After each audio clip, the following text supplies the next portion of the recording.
Mana dengan orang yang menjalankan sholat, puasa, sedekah, tapi masih melakukan tahlilan, yasinan? Apakah orang yang termasuk ahli surga yang masuk terakhir? Tahlil adalah ibadah kepada Allah SWT. Kalau mengucapkan la ilaha illallah, ya, membaca yasin bagian dari ayat Al-Quran. Tidak ada sesuatu yang salah di situ. Tapi kalau yang dimaksud di sini adalah orang membaca zikir kalau acara kematian, misalnya dihubungkan dengan masalah ibadah tertentu, kalau lagi takziah, ini yang butuh bahasan, gitu kan? Karena meletakkan sebuah ibadah atau menghubungkan antara ibadah dengan ibadah yang lain butuh dalil penyambung, gitu kan? Membaca Al-Quran di rumahnya orang yang meninggal, ini pernah nggak Nabi contohkan? Kan gitu. Baca Qurannya mulia, baca surah Yasinnya mulia, berzikirnya la ilaha illallah mulia. Tapi dikerjakan pada saat orang lagi mati, cari dalil dulu, baru Anda kerjakan, gitu kan? Jadi jangan sampai kita mengira kita sudah beribadah tapi ternyata tidak diterima oleh Allah Subhanahu wa taala. Allahu a'lam, itu yang saya tahu, gitu kan. Tentu kalau teman-teman yang melakukan ini sudah punya dalil, ya silahkan dikerjakan. Kalau saya pribadi, saya tidak pernah menemukan dalil masalah itu. Yang saya tahu adalah Nabi SAW kalau sedang bertakziah, beliau yang datang membawa makanan, menyabarkan, mendoakan, pulang. Itu yang ada dalam riwayat, gitu kan. Tapi kalau orang datang, baca, kenapa orang banyak-banyak baca Al-Quran, baca zikir? Karena mereka pikir takziah itu untuk si mayit. Kan takziah ini definisinya adalah menghibur dan mengurangi atau menghilangkan sedihnya keluarga mayit. Kalau si mayit, teman-teman sekalian, dari pertama kita mati, dari pertama dia mati, sampai kita mati kita doakan. Gak ada hubungannya dengan hari takziah itu. Karena dari pertama dia meninggal, tanpa nunggu malamnya pun kita sudah harus doakan, kita sedekahkan, kita berbuat ibadah untuknya. Apa boleh kita tahlilan setelah orang meninggal? Saya dengar itu katanya bid'ah. Tolong jelaskan. Yasin boleh, yasinan tak boleh. Tahlil boleh, tahlilan tak boleh. Jumat boleh, jumatan? Orang Jawa kan suka ditambahnya Jumatan. Jadi tahlilan ini istilah, isinya jangan terjebak pada casing. Isi tahlil itu apa? Isi tahlil itu 5. Yang pertama, berkirim doa. Apakah sampai doa untuk orang mati? Sampai. Kami lewat Sekijang tadi, lewat kubur orang mati, saya doakan, assalamualaikum ya ahla diyar minal mu'minin wa inna insyaallah bikum lahiqun yarhamullahu mustaqdimin wal mustakhirin nas'alullah wa lakumul afiyah. Bapak Ibu yang punya duit, tolong cetakkan pakai digital print doa lewat makam orang mati. Cetakkan situ. Jadi setiap orang bisa baca itu. Assalamualaikum ya ala diyar minal mu'minin wa inna insyaallah bikum lahiqun yarhamullahu mustaqdimin wal mustakhirin nas'alullah wa lakumul afiyah. Bagi yang tak hafal, gerak-gerak ini. Mungkin ada yang bertanya, apa yang kau baca tadi? Terserah aku lah, apa kau tanya. Doa untuk orang mati. Ada hubungan saya sama orang mati di Sekijang? Ada? Mana ada? Saya tak kenal. Sampai. Siapa yang nyatakan? Nabi nyatakan sampai. Itulah diajarkan Nabi, doa lewat kubur. 2. Apa yang sampai untuk orang mati? Bacaan Quran. Kata Abdullah bin Umar bin Khattab, kalau aku mati nanti, tolong bacakan di bagian kepalaku pangkal Al-Baqarah 5 ayat. Sampai wa ulaikumul muflihun, di bagian kakiku ujung Al-Baqarah, lillahi ma fis samawati wa ma fil ardh. Itu menunjukkan bacaan Quran sampai. Nama kitabnya Roh. Penulisnya Ibnu Qayyim Al-Jauziyah, murid Imam Ibnu Taimiyah. 3. Apa isi tahlil itu? Zikir. Tahlil la ilaha illallah. La ilaha illallah. La ilaha illallah. La ilaha illallah. Begitu koran penutup makanan itu terbang di embus angin, nampak mie. La ilaha illallah.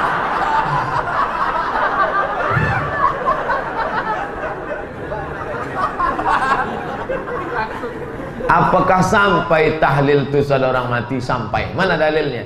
Dicucukkan Nabi pelepah korma. Cucukkan pelepah korma. Kata Nabi, pelepah korma ini bertasbih sampai tasbihnya. Kalau tasbih pelepah korma sampai, apalagi la ilaha illallah dari Abdus Somad. Kalau ada orang mengatakan la ilaha illallah Abdus Somad tak sampai, itulah bully yang paling menyakitkan. Bilangnya saya ini lebih buruk dari pelepah korma. 4. Apa isi tahlil itu? Tausiah. Berikut ini mari kita dengarkan tausiah yang akan disampaikan oleh Al-Mukarram Haji Abdul Somad tentang mati.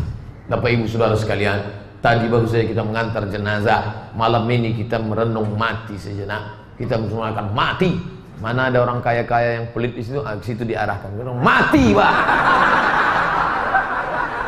Mana yang tak pernah ke masjid? Marilah kita ke masjid. Karena waktu itu hati sedang terbuka, kawan akrab. Ini kawan akrab kalian main gaple malam ini mati. Mana grup-grupnya? Tahu. Tak datang grupnya. Cari nomornya, kirimkan ke nomor WhatsApp. Yang kelima adalah itu yang disebut dengan ta'azi. Kalau ada anak kawan kita lahir, kita datang, namanya tahniah. Ikut senang menengok anak orang. Kalau anaknya mati, namanya takziah. Ikut susah. Kedatangan kita itu tidak membuat anaknya hidup, tapi membangkitkan semangat dia yang hampir mati. Oh, ternyata kau datang bukan cuma mau minjam duit aja. Rupanya saat aku kehilangan kau datang. Sabar ya Pak. Insya Allah Pak. Jangan Bapak menangis. Jangan Bapak menangis. Berapa banyak bapak-bapak ketika istrinya meninggal tegar dia. Tak ada dia menangis.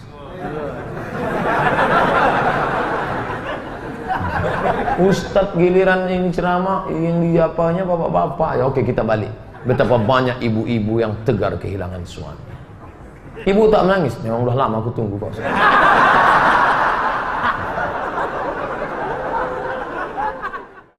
Dr. Zakir Naik mengatakan yasinan tahlilat itu bukan ajaran Nabi, bid'ah. Zakir Naik spesialis perbandingan agama. Kalau dia bicara tentang masalah Kristen, masalah Kristologi, masalah Hindu, oke. Tapi kalau udah dia cerita masalah bid'ah, maka ada yang ahli pula di bidang itu. Nah, jangan semua mentang-mentang dia spesialis jantung, kulit pun tanya juga ke dia. Enggak.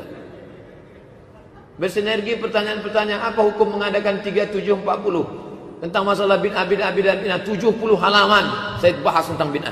70 halaman, 444 halaman buku 37, 70-nya tentang bid'ah. Baca pelan-pelan. Tak paham sekali baca 2 kali. Iqra, makanya diulang 3 kali. Iqra bismillahirrahmanirrahim. Iqra warbukal akramul ladzi 'allama bil qalam. Artinya ulang. 3740. Nabi tak ada nyebut, sahabat Nabi tak ada menyebut. Abu Bakar, Umar, Utsman, Ali, Talha, Zubair, Abdullah bin Auf, Abdurrahman tak ada menyebut. Yang ada menyebut tabi'in. Namanya Imam Atha. Kata Imam Atha, orang yang mati itu diuji antara 7 sampai 40 hari. Dianjurkan bersedekah makanan dan berkirim doa selama 7 dan 40 hari. Bagi siapa yang mau melakukan itu dalilnya. Saya buat judulnya bukan tradisi Hindu. Karena ada mengatakan itu dari tradisi Hindu Bali. Bukan. Itu dari pendapat salaf. Salaf itu yang berbicara. Namanya Imam Atha. Diriwayatkan oleh Imam Ahmad bin Hanbal dalam kitab Az-Zuhdu. Baca dalam buku 37 masalah populer. Imam Syafi'i mengatakan amalan baca Quran itu tidak sampai pahalanya kepada si mayit. Dengar ya baik-baik ya. Wa qala Syafi'i. Syafi'i berkata, wal ashab. Ulama mazhab Syafi'i berkata, wa in khatimul Qur'ana fahuwa hasanun. Seandainya mereka bacakan sekhatam Quran, maka perbuatan itu baik. Seelok-eloknya kita bacakan sekhatam Quran, hadiahkan pahalanya untuk almarhum nenek, datuk, nenek, adik, segala macam. Yang ngomong begini siapa? Imam Nawawi. Makanya kalau baca fikih Syafi'i jangan dibaca menurut orang Hambali. Ini yang jadi masalah. Baca fikih Syafi'i tapi yang jelaskan orang Hambali. Belajarlah mazhab. Dia belajar mazhab tak pernah, tapi ngutip mazhab rajin. Kalau mau baca fikih Syafi'i, bacanya karya Nawawi. Karena Imam Nawawi meninggal 676, dialah yang merevisi semua. Qala kata sebulan kata. Dirangkumnya semua. Baca kitabnya Raudhatut Talibin. Baca kitabnya Al-Minhaj Syarah Sahih Muslim Ibnu Al-Hajjaj. Itu induk-induk mazhab Syafi'i. Saya ulang sekali lagi. Apa kata Imam Nawawi? Wa qala Syafi'i. Syafi'i berkata, wal ashab, mazhab Syafi'i berkata, wa in khatimul Quran, kalau mereka khatamkan sekhatam Al-Quran, fahuwa hasanun, lo mantap, rancak bana, very good. Beranikah mengatakan Imam Syafi'i Wahabi? Mau jebak saya, nggak ada berhasil. Kasihan deh lu.